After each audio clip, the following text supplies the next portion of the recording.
What's up, YouTube? Welcome back. So we're working on this Transit 250 still, trying to finish it up. And I don't know if you can see this. Let's see if we can get a better view now that the wheel's back together. So that's the exciter ring. And then you can see that we have construction adhesive on there. So what we did is we took the ring, obviously it was already broken loose on the hub. We squeezed it back together, welded it, ground it clean on the inside. And then someone already took the shield off of this, so you can see kind of how it's supposed to look. So if you take the shield off and you take your finger and try and turn it, or if you see it moving around, then you know it's jacked up. So this one was fine, but it was split in between the cogs. And then we squeezed it, welded it back together, cleaned both surfaces, and then used construction adhesive, tapped it back on, let it dry overnight. And that should be perfectly fine, because there's nothing mechanical really about that. It's just rotating on a hub that has bearings. And then Caleb's got to fill the differential, which is your fill plug here. But I should have took the shield off to show you a little better what we did. But that's okay, kind of gives you an idea of what happens.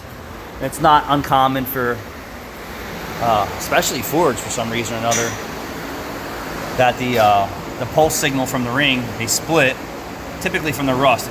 The rust is underneath of it, and it's pushing, and finally the ring breaks. And then sometimes I've seen them just stay in place with too big of an air gap and then cause intermittent problems. But most of the time you can see that they get loose, then you'll see that they walk out of place from expansion and contraction. And cause a bunch of other havocs. Now you have these other magnetic strip style ones. The tone rings usually are very reliable. I mean, this thing has 200,000 miles on it. And we use a simple MIG welder on low heat to weld it back together.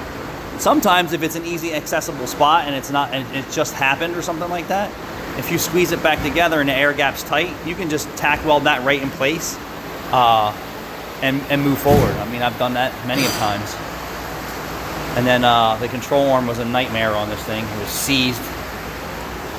The rear control arm was seized to the collar and the bushing. It was seized up in here. So I wound up just cutting the control arm apart with a torch, and then working it out. What a pain in the butt. Thanks for watching. Stay with me.